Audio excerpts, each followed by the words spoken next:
Face the camera, please. Hold it. Thanks. Look for it in the Morning Express. Casey, press photographer.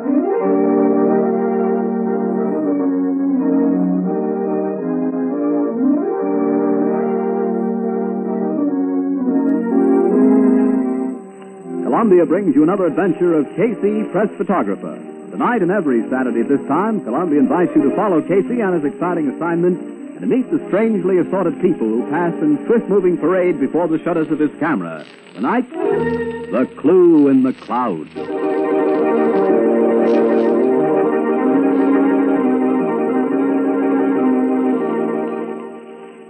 In the quiet evening air, there suddenly comes a whirring of wings.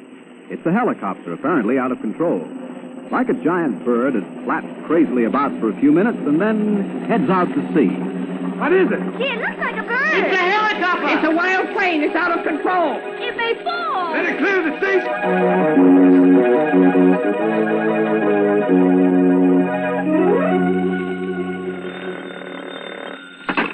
Steady desk. Burke speaking. Hey, Burke. Who is this? Casey? Yes, it's Casey. Listen, there's an airplane loose over the city, a helicopter. Yeah, it's out of control. Something has happened to the pilot. It's headed out to sea. The Coast Guard is trying to get the plane in the air to follow it now. Oh, yeah?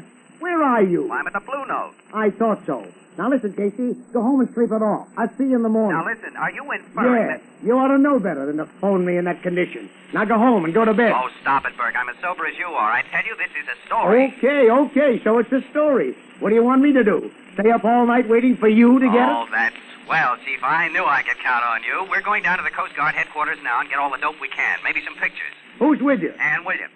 All right, you crazy loon. But this had better be good. If that helicopter turns out to be a Halloween witch on a broom, you shot your last picture for me. You get that? Get it? Huh, I know it by heart. Goodbye. Goodbye. Ha. Helicopter.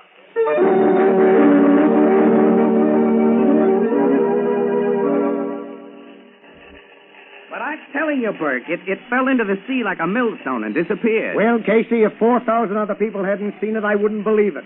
Whose plane was it? The police say it was John Hampton. He had the only helicopter around here. Oh, yeah, I remember. Flew it in from his estate to the top of his office building every day. Our pioneer air commuter. And he's missing, huh? Yep, he and Mrs. Hampton both. Well, take that stuff you've got to a rewrite man. Have one of the boys fix up an obituary. We've lost one of our leading citizens in a plane accident. And that's that. Now, listen, Burke. Casey doesn't think it was an accident. Oh, for Pete's sake. And why not? Burke, I think that dive into the ocean was planned. There's something phony about this story, and I want to track it down. All right. What do you want to do? Go chasing geese again? You better let him, Burke. Someday, Casey, you'll go out and cover a story that I want covered. Now, go on. Get out of here. Thanks, Burke. Burke, I'll tell you, I'll make a bet with you. If I'm right about this, the drinks are on you. And right now I'm going over to John Hampton's offices to see what I can find out. Oh, you better take Williams with you. She'll just sit around and sulk till you get back. Oh, gee, both thanks. Okay, Burke, we're on our way.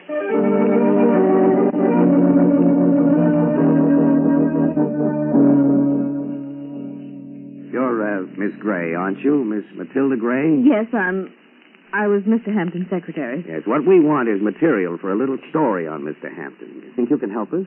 He was a wonderful man. Everybody admired and respected Mr. Hampton. I don't know what else I can say. He owned this building, didn't he? Yes, the Hampton Importing Company occupies the top 3 floors. He liked the idea of having his office here in the penthouse. Mm-hmm. Is that the landing platform for his helicopter out there? Yes, that's it. You mind if I get a picture of it? Not at all. Can you take it through the window? Well, let's see. Yes, I think so. Yeah, good, thank you. Now, could we have one of you, Miss Of Grant? me? Yes. Why, I don't know. I don't look very... Oh, you look swell. Look at this picture. But that's Mr. Hampton's picture. No, I couldn't. Paper, this is just for the record, you know. You picture of your boss, wouldn't you? Yes. I guess so. Okay, hold it. Thanks. Well, that's one you won't have to look for in the Express. Now, Miss Gray, what other interests did Mr. Hampton have? Business interest? Anything at all. Well, he had a little commercial movie studio, the Aristocrat Film Company. But that's been closed up for 6 months. Oh? Where's that? At 292 Falmouth Street. They made shorts, commercial reels, and trailers. But it was only sort of hobby with Mr. Hampton. Never made any money. Well, what do you know of Mr. Hampton's family and Mrs. Hampton? She was alone when she married John, Mr. Hampton. She had no living relatives. And he just had an uncle, a Robert K. Hampton. Oh, an uncle, eh? Where's he? Well, he lived somewhere on an island in the Celebes Sea. Now held by the Japanese, I understand. He was a sort of black sheep. Mr. Hampton hadn't heard from him for many years. Assumed he was dead or a prisoner until... Until? Well, maybe I shouldn't tell you this. But shortly before his death, a letter came from Australia. I didn't open it, but when Mr. Hampton read it, he seemed terribly upset. Then he told me it was from his uncle. Do you have that letter now? No, it seems to have disappeared. And this was just before his death. Yes, he may have had it in his pocket. Miss Gray, this uncle, was he by any chance mentioned in Mr. Hampton's will? He gets everything. All his money, the business, this building, everything. Oh, Mr. Casey, this is all such a terrible nightmare. I can't believe that he's gone. I don't know where to turn. Oh, Miss Gray, it's all right. You mustn't break down. You need to rest a bit. Powder your nose. You'll feel better. I'm all right. I'm sorry. If you'd just excuse me for a moment, I'll be right back. Well, certainly, Miss Gray. I'm sorry we upset you. Thank you. I'll be all right. Casey, you know something? What? A clue. She was in love with her boss. You think so? Mm-hmm. Why? Never mind. Just take a woman's word for it.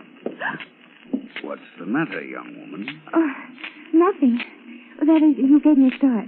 Why should I frighten you? Well, you look like... And if I may ask, who are you? What are you doing here? I'm just a reporter. And who is this young lady? I'm a reporter, too. What are reporters doing here? If you'll pardon me, sir, who are you? My name is Robert K. Hampton. I'm John Hampton's uncle.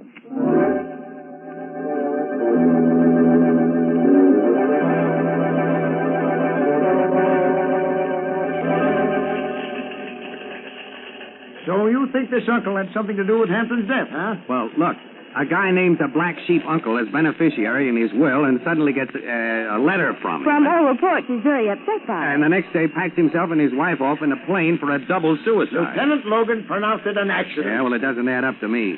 This uncle ties in somehow. Come on, Ann, I gotta think. Let's get out in the air. The nice smoke-laden air of the Blue Note, I have no doubt.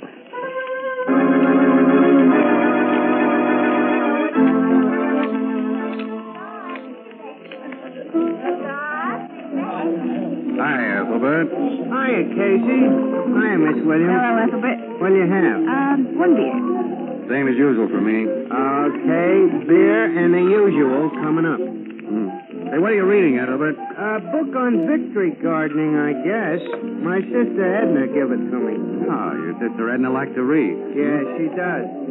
She don't drink much. What's the name of the book? 5 Little Peppers and How They Grew. Listen, why don't you read something interesting? Like that death plane story of yours in the Express? Something. I'm following that, too. Good. Here's your beer. Well, what's your opinion? Well, I think it was a sort of chameleon of errors. I think this guy was planning to run away with some dame. No? He gets the plane all heated up for it when a heavily veiled figure sneaks into the cockpit beside him and gives him the nod to get going. Then he finds out that it's his wife and not his lady friend under the heavy drapes and that she's crossed him up. And by that time, he's so disgusted he dumps the whole thing in the drink. On what do you base these deductions, Ethelbert? Yes, mastermind. Tell us. Quote, he who tries to fool his wife ends up playing the fool himself. Unquote. You better stick to your books, Ethelbert, and leave the amateur detecting to Casey. Yeah, and you know, Ethelbert, I wouldn't waste my time on 5 Little Peppers either. It's way over your head. Well, to tell the truth, I'm having a tough time wading through it. You got any ideas? Well, there's Gibbon's Decline and Fall of the Roman Empire. They got that in a book already? Sure. Well, it just declined and fell last September. Hey, look, Annie, you tell him. I'm going over and talk to Ernie.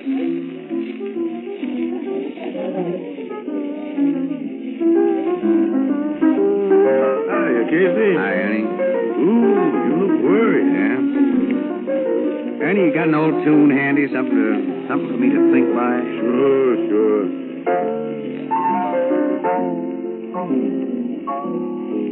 That's good. Can't quite tag it, though. What is it? Me and my shadow. Oh, yeah, sure. Me and my shadow. Yep. You know, that other self always under your feet? Other self, huh? Yep.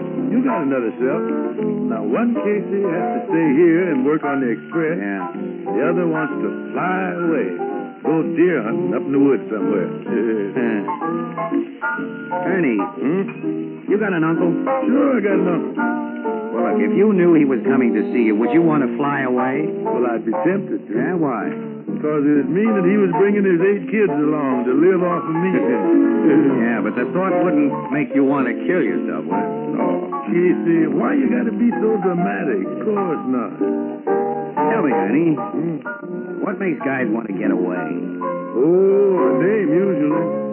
I see them fly away from one and go right to another, leaving all their worldly goods behind them. That's kind of costly, isn't it? Yeah. Dames are costly. Now, if it was me now, I'd try to get the dame to fly away and leave my worldly goods to me. Yeah. What? I say it'd pay a fella better if he could get the dame to fly away and leave the worldly goods to you. Ernie, I think you got something there. Yeah, thanks.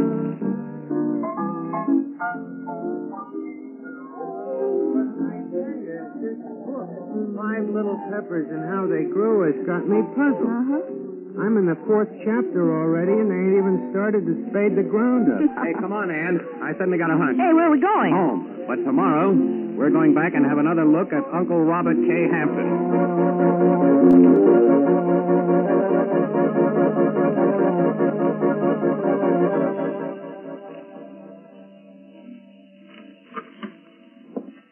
You may come in now. Thank you. This is Mr. Robert K. Hampton. Miss Williams, Mr. Casey. Yes, we've met before, briefly. How do you do? Well, this is the young lady who was so startled yesterday when she first saw me. I'm sorry, Mr. Hampton. It was just that you looked so much I know. You were struck by my resemblance to my nephew. Yes. Well, I don't blame you. You know, I never realized how much he'd got to look like me until I arrived and saw his picture here. Yes, it is a striking resemblance, sir. Your hair is gray instead of brown. And, of course, he had a mustache. Yeah, but then he wanted to take you for brothers otherwise. I think they're quite different. Well, after all, there were only 7 years difference in our ages. I was just a kid when my brother's son, John, was born. Yeah, we were very sorry about what happened to your nephew, Mr. Hampton. These things are always kind of tough to take. Yes, they are. But, of course, it wasn't entirely unexpected. You know, I thought John would probably come to some violent end. Why, even as a kid, he was always keyed up. Couldn't relax. Airplane notion. You should have taken things easier. Now look at me. I spent my youth bumming around the world. Never made much, but I had fun and got along. Then I found a spot where life was pleasant, and I settled down. Where was that? Jurang Island, near Borneo. Paradise. Simply paradise. That is, until the Japs came along. Then I somehow managed to get out. Just by the skin of my teeth, too. Exciting. Yes. Now, well, here I am. You see, everything worked out pretty well. Yes, thanks to John Hampton, who spent his whole life... That's right. You were saying? I'm sorry, Mr. Hampton. Do you mind if I take some pictures, Mr. Hampton? My paper wants to run a feature on you and your nephew. You know, your vastly different lives and activities. You know, the Hampton who traveled the earth and the Hampton who stayed at home. That's rather a good idea, Mr. Casey. Where would you like me? Beside this picture of John? No. Hey. Sorry. Yes, I would if you don't mind. Let's try behind the desk there. All right. How's this? You'll pardon me, Mr. Hampton, but your hair's a little mussed. You know, with such striking gray hair as you have, you ought to have it looking its best. No, I'm sorry. I'll... No, don't move. Miss Williams will arrange it. Oh, all right. Have you got a comb, Ann? Uh-huh. There's one right here in my bag. Now, just a second. There you are. Thank you. Fine, that's it. Now, Mr. Hampton, hold it. Want another? I'm sure that one picture should be enough. Miss Gray, if you please. Well, we'll take one more, just one more for good luck. Now, hold that just as you are, right there. Thank you. Oh, but I'm afraid I'm in that one, too. Your camera was pointed right at me. Well, we'll see when they're developed. Now, thank you both very much. Thank you. You know, Mr. Casey, I'm somewhat of a camera fan myself. No, that's so? Yes, taken pictures all my life. I have some beautiful shots of Shirang Island. I was wondering if perhaps you couldn't print them along with the feature on my nephew and me. Not that I would want to monopolize the story, of course, no. But I only thought it might set off the differences in us. More dramatically. You know, give it a little added color. Yeah, sure. Sure, that might be an angle. Let's see the pictures. Yes, well, I have a few small ones in my wallet here. Uh-huh. The Japs got most of my stuff, of course. Oh, yes, I can imagine. Let me see now. Yes, here's a nice shot. Mount Tonamau. Oh. Hey, look at this, Ann. Beautiful. And this is a view of my backyard, so to speak, looking north. Is that you in the hammock? Yes, that's me. I used a self-timer. Set it and then ran and got into the picture. Used a flexo camera with f3.5 lens at 1/20th of a second. Oh, it's not bad. What's this one? That's me again. Same trick. That was taken from the front porch. Looking south? Yes. That's lovely country. Looks almost like a stage setting. I think perhaps we're boring these people, Mr. Hampton. Yes, I'm afraid we are. No, really, not at all.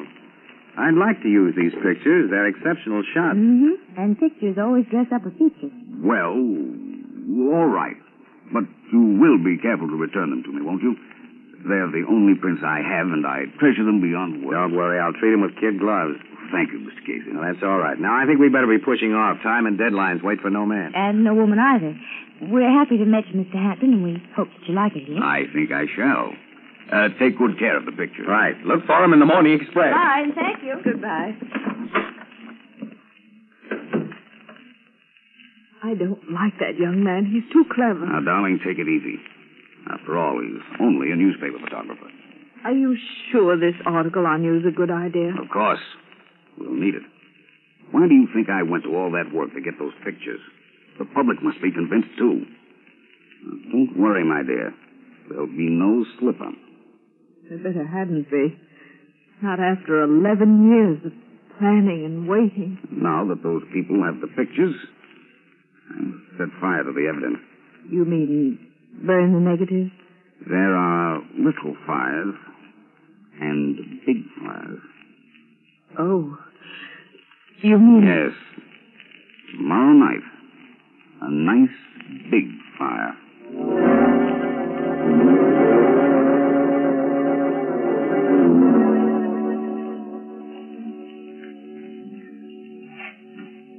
Let's see that negative, eh? Here you are. Yes, sir. That I call a nice layout. Yeah. Pictures look pretty good, huh? My article's all right, too. You know, someday I must teach you how to read. Oh, yeah. Say, these of Churang Island came out really bright and clear, didn't they? Hey, Ann, look at this. What? You notice anything strange about those two shots taken in Hampton's front and backyard? No. Well, I do. Look. Look at this bank of clouds here. It looks sort of like a face, doesn't it? Oh, sure. It looks like my Aunt Sophie. Now, quit clowning. Look at it close. I'm looking. Well, now, that's supposed to be a view looking north.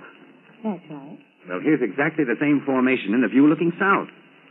Well, that's queer. Queer. It's a physical impossibility. There haven't been two cloud formations exactly alike since the first day of creation. Well, then these scenes were fake. Yeah, they were beautifully fake. You know, I thought Hampton froze a little when you made that crack. Which crack? About those pictures looking almost like a stage setting. No, Annie, Hampton gave us these pictures for the paper for a reason. He wants everyone to see them. He wants everyone to think that he has lived all these years miles away from here. and that he arrived here just in time to have a pot of gold fall into his lap.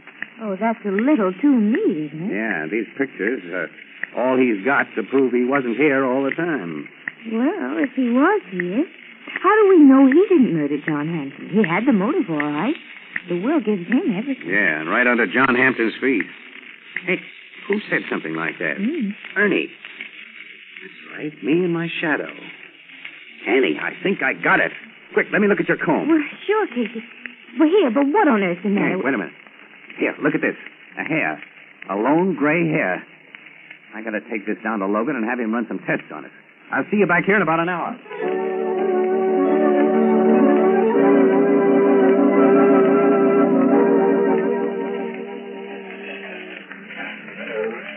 Well, here are your pictures of Hampton, the ones we didn't print. Yeah, thanks. I just wanted to check on him. Let's see. Yeah, here it is. Look, Burke. This one of Hampton with Miss Gray in the background. You see this? Yeah. And what a sugar-coated look she's got on her portrait. Here, let me see.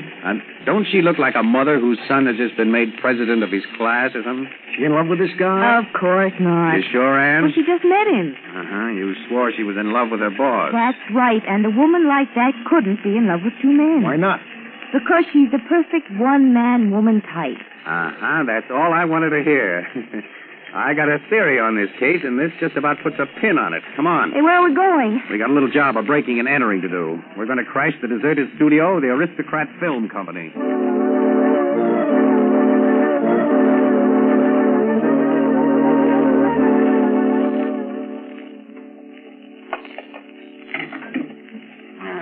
I think I just about got it. Isn't this a tiny little bit illegal? I can fix that with Logan. He and I are just like that. There we are. Come on, we got to work fast. Oh, spooky, isn't it? Where did I light a match? See any light switches around here? Wait a minute. Here's one. That's better. Oh, so this is the Aristocrat Movie Studio, huh? And a fine place to bring a young girl in the dead of night. Annie, you see those crates over there? Yeah? I'll bet you 10 to 1 they're full of prop palms, grass mats, and tropical foliage. Let's see. All right. Mr. Casey, your intuition is appalling. I'm glad I didn't cover that bit. Uh-huh. Artificial flowers, trees, rocks, leaves. Everything you need to build up a nice little South Sea Island setting right here. Uh-huh. You mean Hampton could have sneaked in here alone, arranged a beautiful little tropic setting, and taken pictures all over the place? Not only could have, he did, with a self-timer. And by changing the bushes and foliage around, he got the so-called view from his front porch and the one from his back porch. Well, where's the sky with a funny cloud formation? It's hanging right over your head. Look up. All those big hanging things? Yeah. Yeah, it's one of those. Those are background, you see, held up there by these ropes tied right here. Oh, which, these? Hey, look out! You want to kill us both? You pull that knot and all those heavy drops will crash down on our heads. Oh, sorry. I only thought you might want to get them down to see if you could find the one with the cloud. Yeah, but we'll have to snub the rope around this peg and have to drop down gradually. Those things are heavy. Put your hands up, Casey. Hampton. He's got a gun. You too, Miss Williams. Oh, yes, sir. You seem surprised to see me, Mr. Casey. Why? You forget that I own this studio now? It's rather I who should be surprised. What are you doing here? We're looking for Churang Island. And you? I came to burn this place down. For a reason that you may have already surmised. Yeah. You didn't want anyone to find out where you made those phony pictures, did you? No, and I don't want you to tell them. And you won't if you and your charming lady friend should get trapped here and cremated. There's rather an ugly name for that. Murder. A murder is not a murder until it's proven so. But before I kill you, I want you to tell me something. Yes, I expected that. Most murderers are very cautious to know where they slipped up. All right, I'll tell you, Mr. John Hampton. Oh. You guessed that, too. Of course. You're not Robert K. Hampton. There never was any Robert K. Hampton. You never fled from the Japs on Churang Island. You picked that place because it would be impossible to check your story. This whole thing was arranged between you and Miss Matilda Gray. You planned this for years and been in love with her for years. Go on. You drew your will to a fictitious uncle and probably faked up enough credentials so that you could appear to be that uncle. And then when the time came, all you had to do was drug your wife, put her in a helicopter. Well, with just enough fuel to get over the ocean and set the controls and let her go. Don't you think the plan was clever? Fiendishly clever. And it was clever of you to spend 10 years working out your disguise. Most criminals try to change their identity by putting on a disguise. You achieved a change by taking one off. One you'd worn for 10 years. You shaved your mustache, bleached the dye out of your hair, and then came down here and took a few pictures of yourself in a tropical setting. Then, the very next day, you turned up as the long-lost uncle, inheriting all your own money and in a position to marry Miss Matilda Gray. I fooled everyone but you, Mr. Casey. Tell me, why did you suspect me? Well, being a photographer, maybe I looked too closely at your pictures. And you made the mistake of using the same sky in all of them. Oh. Clever of you to notice it. Well, you slipped up on one other little thing, too. Your hair. Remember when I combed it for you, Mr. Hampton? Yes, under the police microscope, a strand of your hair still showed traces of brown dye. It's those little things, Mr. Hampton. Perhaps. And then, of course, you should never have let me get a picture of Matilda Gray off guard.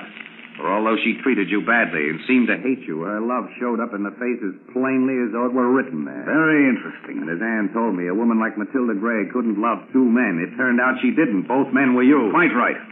Now, before you have a chance to turn this story over to the police, I'm afraid I shall have to shoot you both. I wonder if you'd mind shooting me first. The sight of blood, you know. You can't afford to joke, Miss Williams. Oh, no. I don't want to be too near. May I stand over there by those ropes? Wherever you wish. Thank you.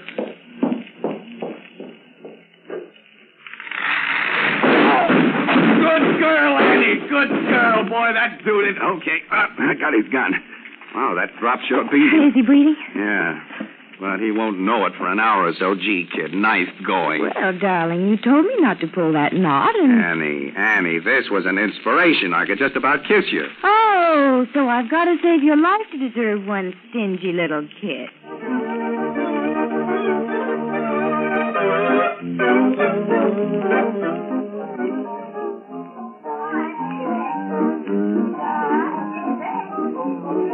Well, boys and girls, day of days. The drinks are on first. Now, wait a minute, Casey. My bet was with you. You can't do this to me. Can't I, though? Hi, Ethelbert. Hi, Casey, Miss Williams. Well, Mr. Burke, this is a surprise. Yes, Burke's buying the drinks, Ethelbert. Well, what'll it be? Hello, Ethelbert. Oh, hello, Grace. What'll it be, Miss Williams? Double martini. A double? 2 olives. And the usual for me. A double. Now, wait a minute, Casey. And a double scotch for Ernie at the piano, too. Hey, go easy, Casey. One for his shadow, yeah. And one for you, Ethelbert, and a double for Grace. Hey, Casey. And see what the boys in the back room will have, too. And what would you like, Mr. Burke? Oh, please, Ethelbert. How much is sarsaparilla? Well, as Carrie Nation once said, quote, "He who partakes only of nature's liquor has the pleasure of remaining sober and paying the check," unquote.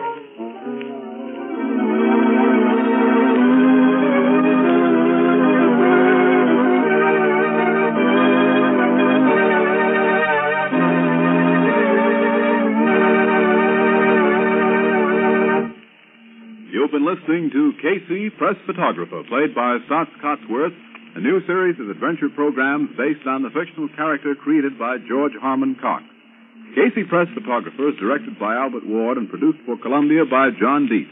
Tonight's story was written by Charles Holden. Join us again next week at the same time for another swift-moving story of Casey, Press Photographer.